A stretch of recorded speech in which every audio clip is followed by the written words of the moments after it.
valuable, I wanted to make sure that I gave myself a path to take it as far as I wanted to take it.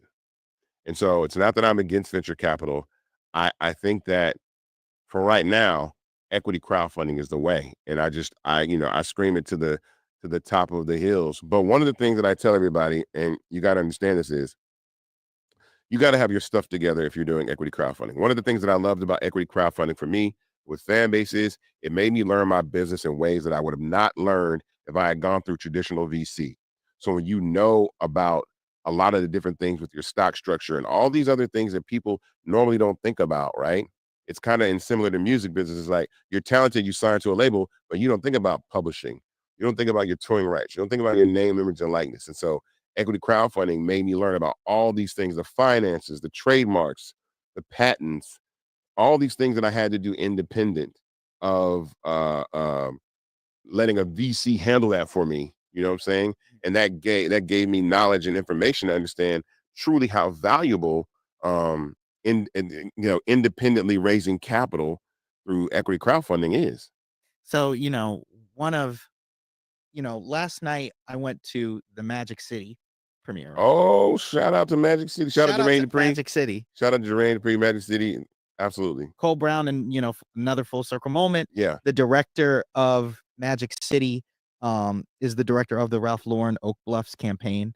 So shout out to Cole Brown. You killed it, bro. But my biggest takeaway in relation to this is, right, you go to the club not for the club experience. You go to the club because you want to see your favorite performer, right? Yeah. And that's how I equate that to fan bases. Wait, you see, equating fan base to a strip club. He said, wait, just to be clear, Noah said, you go to the strip club to see your favorite performer. I like that, but go ahead, continue. Sorry, Mom, if you're watching this. Go ahead. But you go there to see your favorite creator. I'm sorry, creator. Content creator? You know what? You can be a content creator. No, so, but my point is that person who you're going to see holds the power in the situation. They could go to any other place and probably get the same regulars and same crowd because they are the attraction, right? Yeah. In what ways do you look to build the attraction coming to fan base? Well, I like the way that you put that because it does, in essence, you've seen the level of success that content creators have that are in the adult industry that they've had on platforms like OnlyFans. Yeah. In fact, I'll be candid. I thought OnlyFans was going to kill the strip club. I was like, yo, the strip club is done, right? Right. And the only reason why I thought that, and what I thought was really remarkable about OnlyFans is if you're a stripper and you have to wake up and go to the club at midnight and sit till 5 a.m. and have some, grimy dudes paw all over you. It's filled with smoke. It might be violence. You never know, just dealing with a whole bunch of stuff that you don't want to deal with. But you could take your talents and go digital global to a subscription model and not have to deal with anybody and potentially make 10, 100, 1,000 times the money. That to me was like, oh yeah, like I said, I have no plans on being a stripper, but I thought that's why content creation is important and very, very valuable. So when I thought about that, I'm like, well, if they do that, podcasters can do that. And we've seen the success that podcasters have had going direct to consumer monetization, right? And I think about artists, and I think about chefs, and I think about fitness enthusiasts, and I think about anybody that has a skill or trade, a great storyteller, any type of information that they can offer. I find that incredibly powerful that now it's direct to consumer. It's about the audience. Right. It's about building a community that you can monetize globally without the physical infrastructure that's necessary. You don't need a gym. So it's like if you want to be a personal trainer, you know what I'm saying, and teach fitness courses, you don't need a gym to do so anymore. You just need a place to film your exercises, show your progress, show your results, and then give people a place to monetize that content. That is the strategy that I think a lot of people that lose their sight on. They think it's hard to be a content. How do I monetize? Like, how do I create that? And I'm like, it's the same thing that you were doing. You're just selling things digitally. You just have to have the guts and the courage to ask people to subscribe. And that's another thing in our community that I think is so taboo is that we are afraid to ask people to support us, even monetarily, right? We're afraid of that. I saw um this is during the pandemic. I think there was like a bakery or something in DC that was shut down, having hard times during the pandemic. And that company was owned by some young black women. And they got to the point that they were afraid to ask the community to help them because they didn't want them to think that they were broke or begging. And I thought that was crazy. I was like, wow, like we're so prideful in our community to say, you know what? I'd rather, well, not I'd rather, but just my pride will let me not ask to actually be compensated or help to keep a business open that provides a service, um, rather than, than saying, hey, I do that. And I think the girls broke down and they actually did it and it helped, keep their business going. And I thought that was a good point because why are we so afraid to ask to be compensated for things that we do? And um, it reminds me a lot of the mixtape era where we gave away all our songs for free. It's like we got all these great records, we're giving away all these songs for free, and nobody got no record deals out of it. But oh my God, live mixtapes and Dat Piff, they made a killing. Who owns live mix and Dat Piff? It wasn't owned by black people. So we were giving away our IP for free in hopes that we make it to the next level, which is the record business. So when I see content creators giving away their IP for free, hoping that they make it to the next level of the business, which is some sort of sponsorship or brand deal or stardom, it is the same thing where you have to start monetizing your content from day one. Don't not build a community, right? Always build community because community is at the core, but also added that extra layer of saying, let me put something in here where people can support me. And I think that's kind of the things that a lot of us miss in our community, and especially even probably with fan base in the way that we relay our message, that people got to understand that the app is totally free to use and download.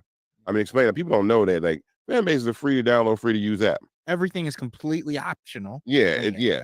So if you want to have subscribers, it's an option. So people think, do I subscribe to fan base? No, fan base doesn't have subscribers. You do. It's free to use in a community, and that's the point about it. The community part is really the most important part because then it can scale past just being a paywall site. It can scale bigger and larger than it OnlyFans and a Patreon because now we have a community that's there to do other things besides watch paid content. It's actually communicate with each other. I love how you put that.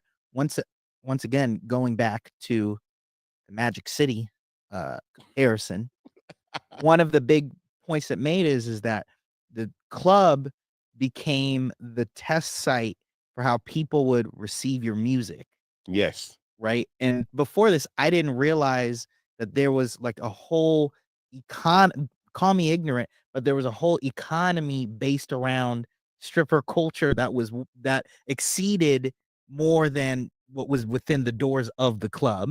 absolutely. I mean, I think strip club culture and strip club culture became mainstream through a place like Magic City. And I don't necessarily want to call black culture strip club culture, but there have been strip clubs. But I think again, the innovation of black people Yeah. made it very, very popular, especially with our music. So the songs that the girls want to dance to became the songs that everybody wound up wanting to listen to. So you would go there and test music there. So a lot of Future came out of the strip club. I mean, it was so much Future had so much success, because his records broke in Magic City, and it was a big part of that. Outkast was doing that, Jermaine was doing that, T.I. was doing that, Drake was doing that. Like all these artists were using this place where again the culture existed and the talent existed as a proving ground to monetize your content to the next level. I wanna get more into that, right? How the culture is used to the advancement of systems that will be in service of us, right? How does fan base when you were thinking of fan base, right? How did you envision the culture being used to push it forward? So I said this story. I've told this story plenty of times that Grandmaster Flash is the pioneer of DJ culture, Yeah. and that what he did is he took two turntables and a mixer and created an art form. And if I had a time machine, I would go back and tell Grandmaster Flash, do not show anybody how to do this. First, figure out how to build turntables and mixers. Start the infrastructure first, because everybody that's going to want to do this is going to need to have 2 turntables and a mixer. Fast forward, Techniques, Pioneer, Serato, all these companies went and built the infrastructure of DJ culture, and they're the ones that have made billions of dollars off of it, off of Grandmaster Flash's innovation. And what I get tired of seeing is that Black culture elevates the music business or the TV and film industry or sports, a lot of entertainment, comedy, and now social media, but we don't have that ownership of the infrastructure. And so we have to own and build infrastructures that we can scale to massive value. I think that the shift is happening. I think more people are realizing that. We talked about equity. Um, I feel like a couple of weeks ago we were talking about how a lot of the Black creators don't take equity positions in companies where they could.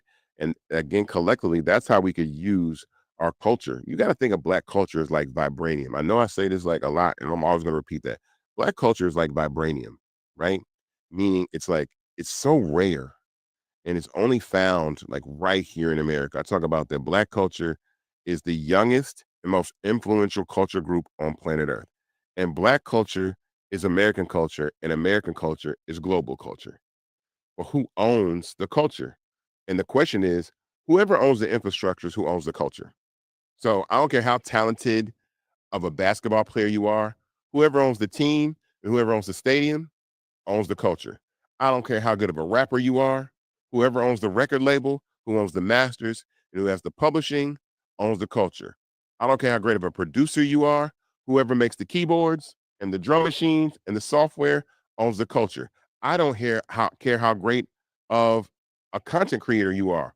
Whoever owns the apps, right, own the culture. And so if we are directing our energy to ownership like that, we are giving away trillions of dollars of value. And that has to stop. That is my mission and my purpose and what I'm so passionate about. I wanna get into more into that, of ownership, right? Hold up real quick. Yeah. And I definitely want to plug this in again. The part of this conversation in investing in fan base is going to have equity in the platform. So again, shout out, go to startengine.com/fanbase to invest. The minimum to invest is $399. We're about 4,100 investors away. 4,100 investors investing $1,000 closes the round. I'll repeat that. 4,100 people investing $1,000 in fan base closes this $17 million round. And guess what? Guess what the average investment size in fan base is? $39.99. No, Oh, that's 60 minimum. shares. That's the minimum. Oh, there's a you said The maximum. average amount that people are investing in fan base is $1,000. So really, if 4,100 people just invested the rest of the average, we would close this round, and that's important because it gives us the ability to continue to scale. We've added some great team members. Yeah.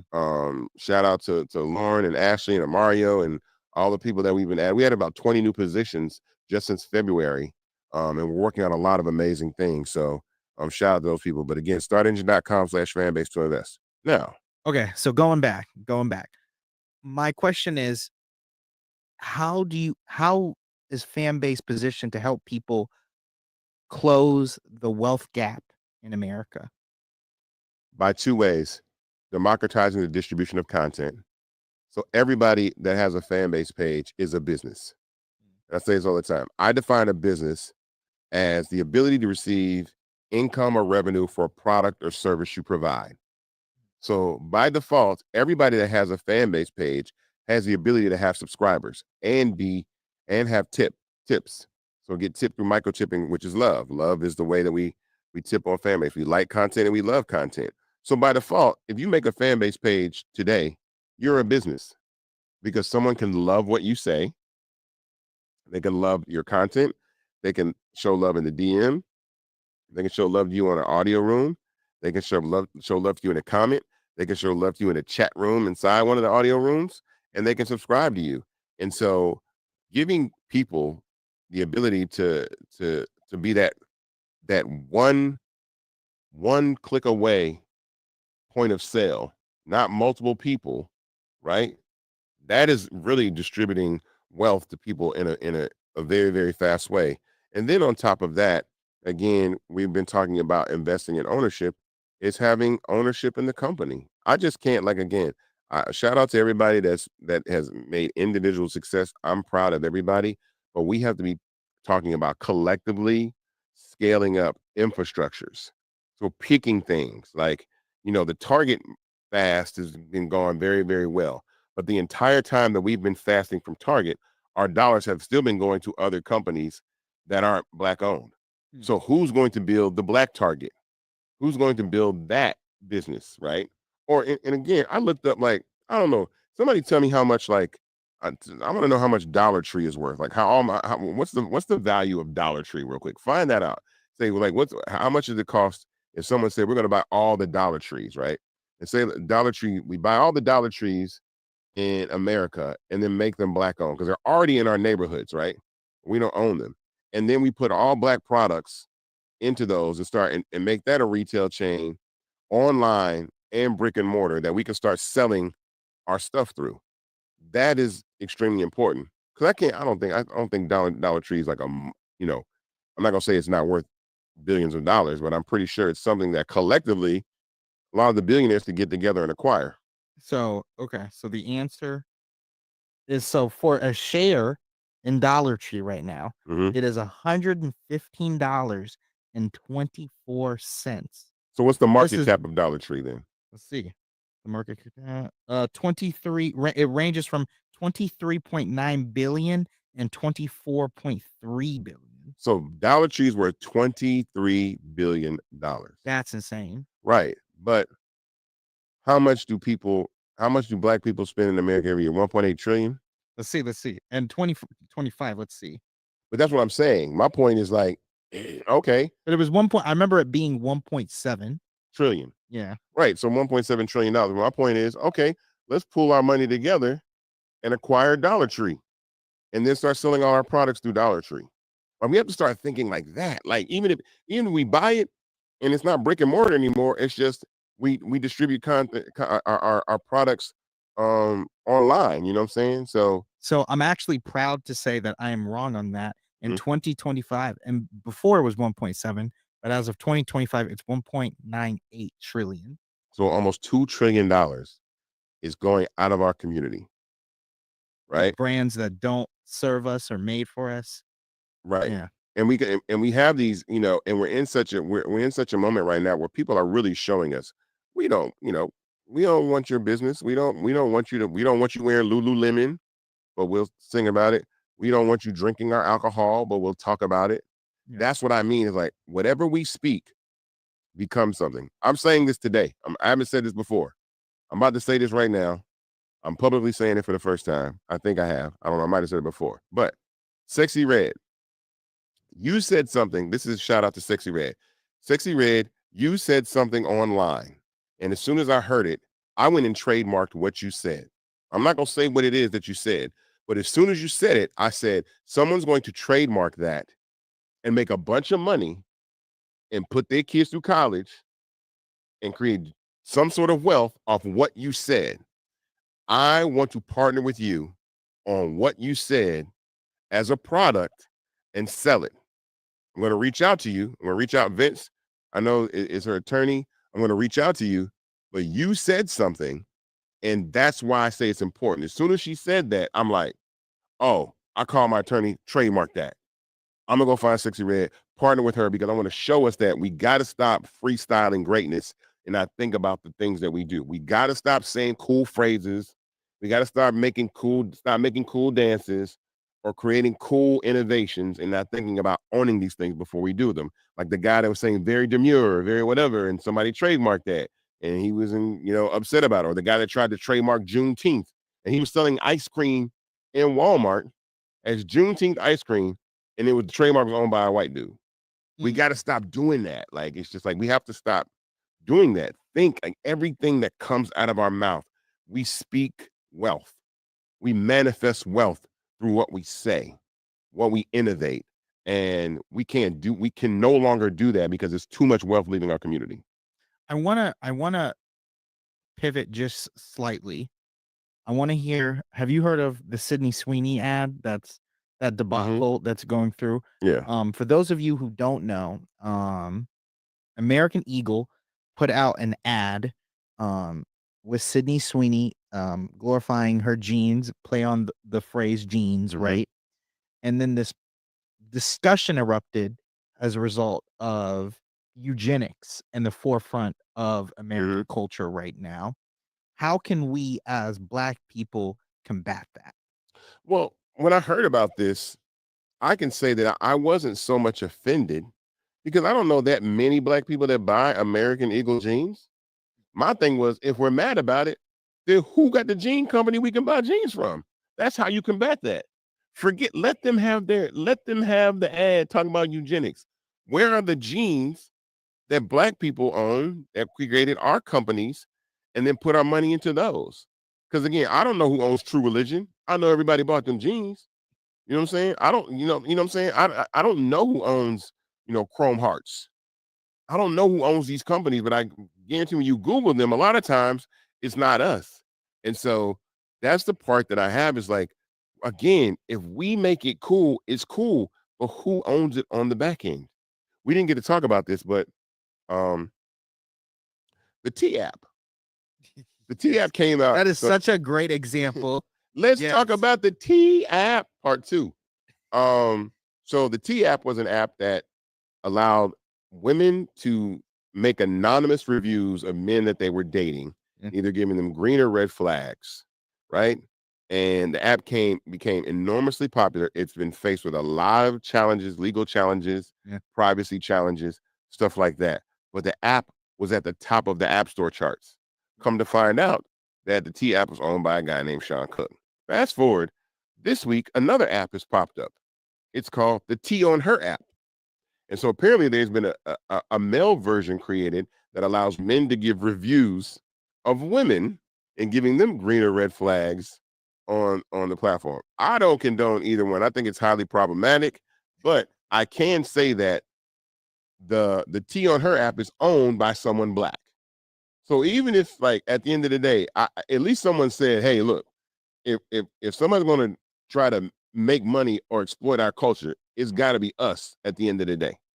At the end of the day, I don't condone either one because I think it's very, it's just the idea of what's going on. I think it'll pique people's curiosity, but I at least know that the T on Her app is owned by someone that is Black, and that app is now ahead of the T app on the App Store. So, I want to bring this full circle.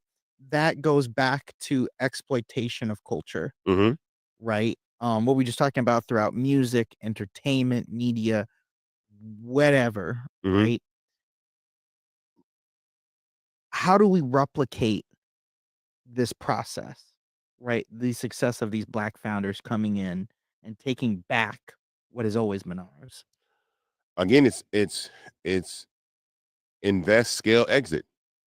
I think that is just those 3 words: invest, scale, exit. So use equity crowdfunding to invest in businesses that we like or we know that our culture is very valuable in, scale those businesses, and then exit those businesses. And then do it over and over again. It's kind of like this. I remember, shout out Dre Davis, but you remember Hypnotic? You might remember that? You might be too young for Hypnotic. I might, just so everybody watching, I'm 26. So Noah don't know nothing about Hypnotic. So Hypnotic was like a cognac, but it was blue, like a blue cognac bottle, right? And you used to mix it with Hennessy and make this green drink called Incredible Hulks, right? Okay. So Hypnotic was made very, very popular by Black community, right? And the guy that owned Hypnotic, once that business scaled, he wasn't Black. He scaled it up and he sold it. You know what he did? What did he do? He started another one called Nuvo and scaled that one up and sold that one again. And Black people made Nuvo popular. I don't even know if you remember blaming on the alcohol. They were talking about Nuvo. Nuvo was the drink after that. And again, it's like, we do that. So when I see Jay-Z with Ace of Spades, or when I see Rick Ross with Belaire, or Kevin Hart has a tequila and things like that, like I at least understand. I'm not a drinker, but at least we are, putting our dollars into infrastructures that we can scale. The other part, or Uncle Nearest, right? But the part that I think is missing is that we need to allow the general public to invest in those companies as well, because now it's not just so much individual success, it's collective success. So now I use a cell phone company that I own part of. I use an app that I own part of. I drink a liquor that I own part of. I wear some jeans that I own a part of. You see what I'm saying? I think that is the part that we have to do, because that's the only way to really distribute wealth to the Black community quickly, in a way, because individual success requires people, I think, the pressure of people to feel like, the Black community to feel like we have to come back and save ourselves. So again, I don't think it's the responsibility of all these Black billionaires to come back and save all of us, right? But it doesn't mean that we can't take our culture and own infrastructures that we scale collectively and then do that. Because we all love things. We all, it's amazing. Shout out to like Cami Cakes. Like I love Andra Hall and Cami Cakes. That's a cupcake business. But it's like the things that you love and the things that we use every day. Imagine, I'm not even trying to be funny. I'm gonna tell you one industry that I know that we need to take back. Imagine if Black people took back the hair care and beauty industry. Imagine if we took that back. You know how much wealth that is? When you see these stores, I don't know who owns Ulta Beauty. Does anybody know who owns Ulta Beauty? Let's look who. I know, again, I don't know who owns Ulta Beauty, but if it's someone Black, they would definitely be the billionaires of all time. We would know who they are. Let's fact check this. Fact check real quick. But my point is that, if we took back the hair care industry, and there are some products, we have Bronner Brothers and stuff like that have been in the hair care business, but collectively take all that back. Shout out to Kim with Curl Mix. Again, like, those are the things. We took that industry back. You know how much wealth that is that's coming back into our community? It's impactful. So who owns Ulta Beauty? Let's see. It is a publicly traded company, meaning it's owned by its shareholders. Okay. So let's see. Who is the head of the board is the question. I mean, I want to know who the founder of Ulta Beauty is all the time. Who's the I mean, founder? that's something we can think about. But again, I'm just saying that imagine the wealth that all the products that come through, all of the conditioner, the shampoo, the hair. I got you. So it is Richard E. George, a white man. So Richard E. George owns Ulta Beauty. He was the founder alongside Terry Henson. Okay. So they both founded it, and the current, let's see, as I said, it's a public. Well, then what's the value of Ulta Beauty? What's the market cap? So whenever it's a publicly traded company, if you ever know the value of a company and it's publicly traded, just say, what's the market cap? That kind of lets you know the value, the collective value of what that business is worth. So the market cap of Ulta Beauty. But I say that because, again, we use things every single day, and we don't own the infrastructures of the things that we do. So the market cap for Ulta Beauty is $23.13 billion as of August 12th, 2025. Another one, billions. So we got Dollar Tree and Ulta Beauty. Now you see Dollar Tree only in the hood. Let's call it what it is. I don't know. Dollar Tree might be in impoverished white communities as well. I don't know. So we can't assume, but I know Dollar Tree be in the hood. Dollar Tree definitely be in the hood. Ulta Beauty, you ain't gonna see that everywhere. Right, true. But again, what I'm saying is a lot of these businesses are also placed in our communities, and we don't own them. So, and again, I don't want to say that it's not the lack, and this is something, it's not the lack of business acumen. We have to understand that, first and foremost, Black people built businesses. Those businesses were destroyed. We were run out of town, burnt. Then when it came the ability to actually get loans to build businesses, Black people were denied loans. I even seen a woman talk about this, how Asian people were given loans to build liquor stores and convenience stores in Black communities, but not Black people. That's why you say, well, why is there an Asian grocer, Asian person that owns a liquor store, or Asian person that owns a convenience store in the communities? Because Black people were denied those loans to open up those stores. So we're moving to the era now where we're in the digital space. We're in the digital economy.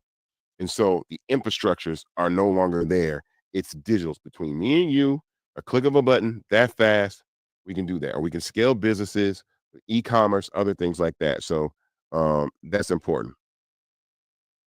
Okay, so I got some rapid fire questions for you, sir. Okay. For people who are looking to invest in Fanbase. Are you ready? Yeah.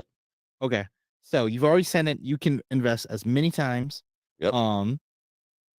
How many investors? You said 23. 23,000. 23,000. Are we ever going to name a few of them?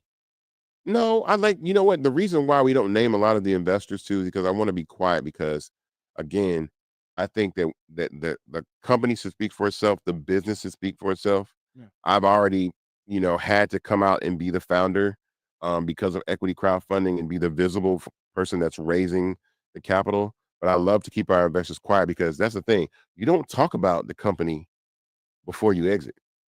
When you talk about you own something, it's after you exit. So like, Fanbase exits at whatever value. Then you come out and say, yeah, I got in on that early.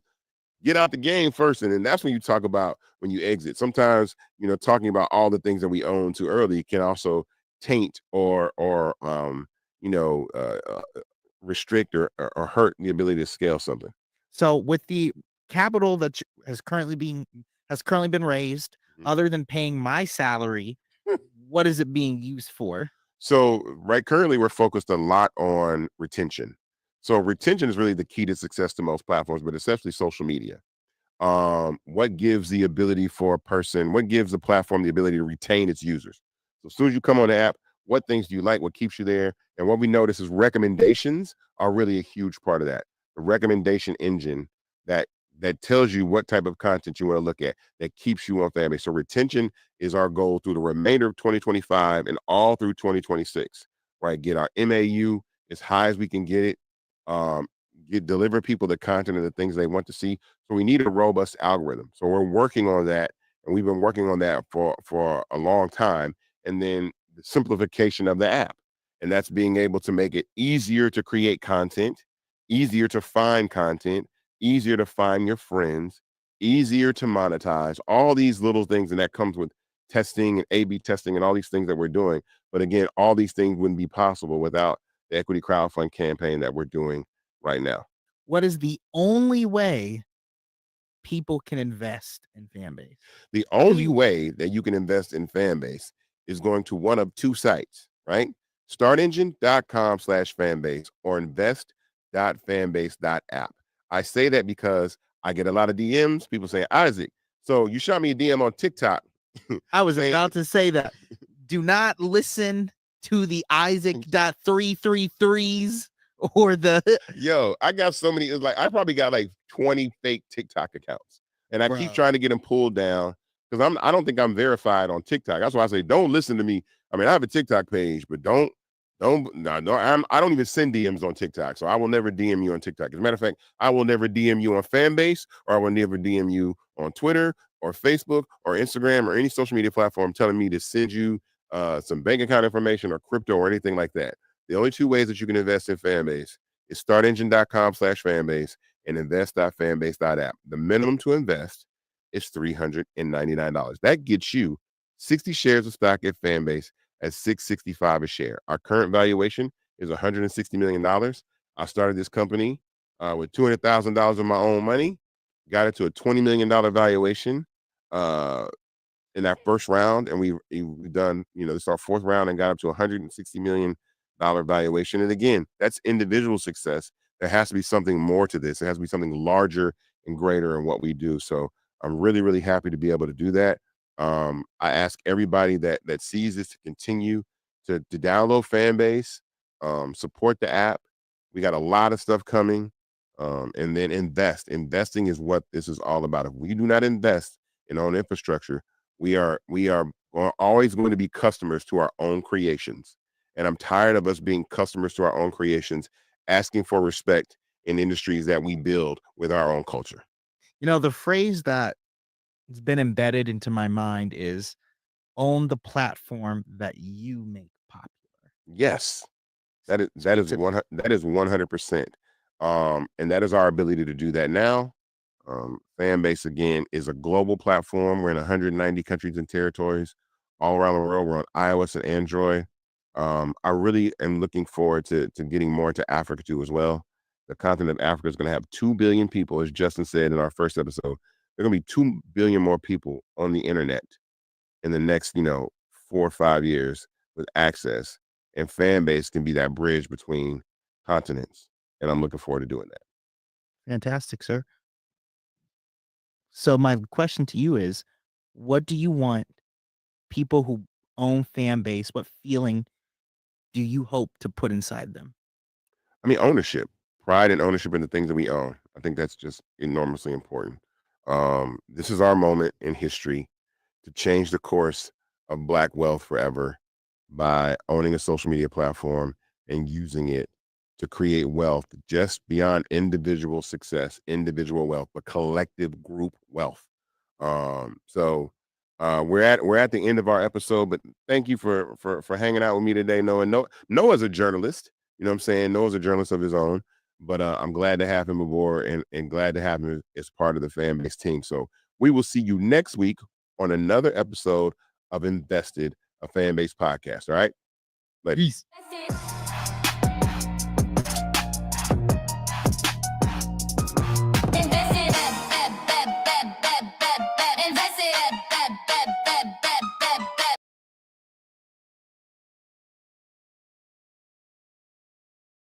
Stop. There you go.